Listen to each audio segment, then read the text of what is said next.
Hi, I'm Sarah and this is Megan, and we're going to talk today about some of the problems that come up with backbends, some of the things to avoid doing, and then some of the ways to work on making your backbends healthier for your back, and then if you have some back conditions, what back conditions should be avoiding backbending altogether. As we get into this, there's a couple of things that I notice happening a lot, and I actually use in our teacher training program when I'm teaching people about backbending.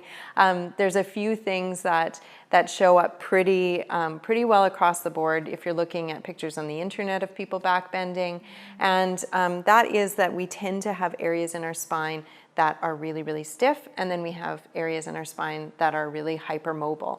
And those usually are there partly built in, certainly our, the area from our shoulders to our low ribs is more stiff or more rigid by design, to protect the heart and lungs. We've got that rib cage in there. So we're not going to get nearly as much mobility in that area in a backbend as we are in the areas that are already lordotic or already curved forward. We're going to bend more easily in those areas. And this, the thoracic spine, the area that tends to be more stiff, is actually slightly bent forward. So if we're going to try to drive some movement into there, we need to be really mindful about doing that and about how we do it. And then we also want to look at the areas that tend to be most hypermobile on the most people. And even within the low back and the neck, we'll tend to have a couple of joints that tend to bend quite easily, and then some that end up kind of getting stuck together and not moving nearly as much. So if you can turn your back to everybody, we can kind of look at the areas that will tend to see more bending.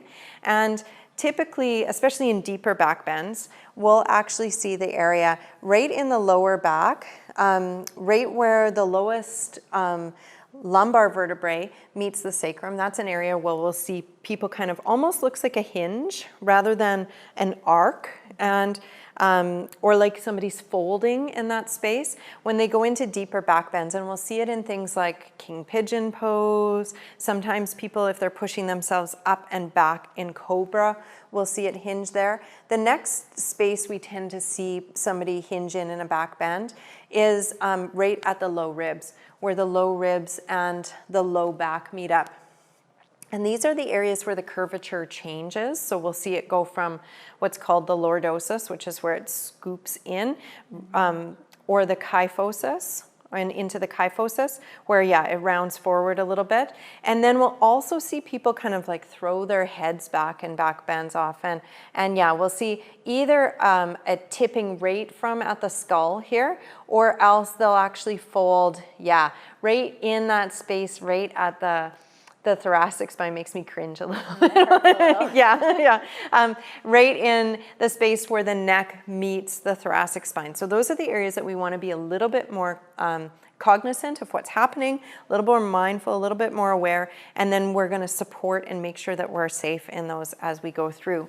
So if you want to come onto your stomach, we can go into cobra.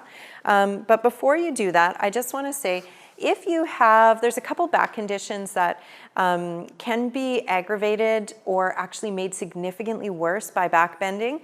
Sometimes spinal stenosis can be made worse by back bending. Also, spondylolysis and spondylolisthesis can be made worse as well. And those two are absolutely contraindicated with back bending. So if you have a spondylolysis or a spondylolisthesis, we're not going to be having back bending as part of your yoga routine.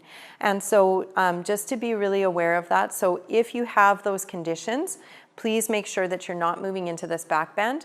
And if you have spinal stenosis, sometimes back bending feels good, sometimes it doesn't, depending on where the stenosis is. So using your body's feedback as a way to guide your practice. Okay, so I'm going to ask Megan to come up into a cobra here. And we'll take a look at this. So she's kind of in a little bit of a baby cobra right now.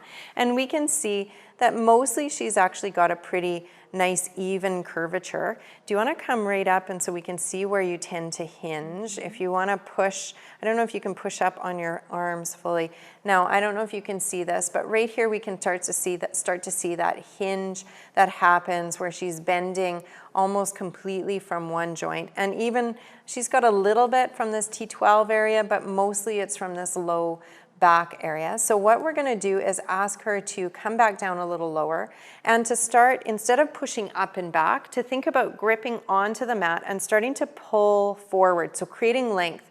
And I love the idea in back bending and forward bending of always creating length before depth. And I would go for length over depth anytime. And from there, then she can also think about even the tripod of the pelvis and drawing the navel up just a little bit. And then drawing the chest forward, so really feeling like she's pulling herself through and putting as much of the bend through the whole of the back. There we go, yeah. So as through the whole of the back, rather than it just being in one joint. And it's hard to see here, but she did really move and she's in a much more even curve through the whole of the back there. And so really that's what we're looking for. And what you'll notice is you'll start to feel like almost compressed. I don't know if you could feel that when you were pushing up, that there's like one joint or one area that starts to feel compressed. And that's something that we're wanting to stay away from. The other thing is we do want to use our glutes. We want to use a little bit of activity through the gluteal muscles, through your butt. But what we don't want to do with it is squeeze and tense up so much that that's the only support that we're giving for the lower back. And so often what I'll do is actually work on developing strength without using the arms. So we'll do something like locust, some of those back bends to help develop the musculature to support the whole of the curve in the lower back before we actually come up into anything that involves using the arms. So if you want to come on back up to sitting, thank you very much.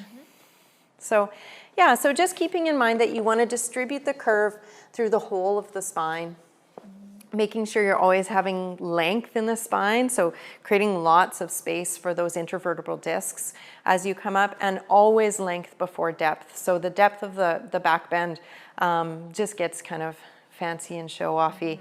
I'd always rather see something that's really nice and long, where the spine is really nicely arced and the back's in a really nice safe space. So yeah, thank you so much for joining us.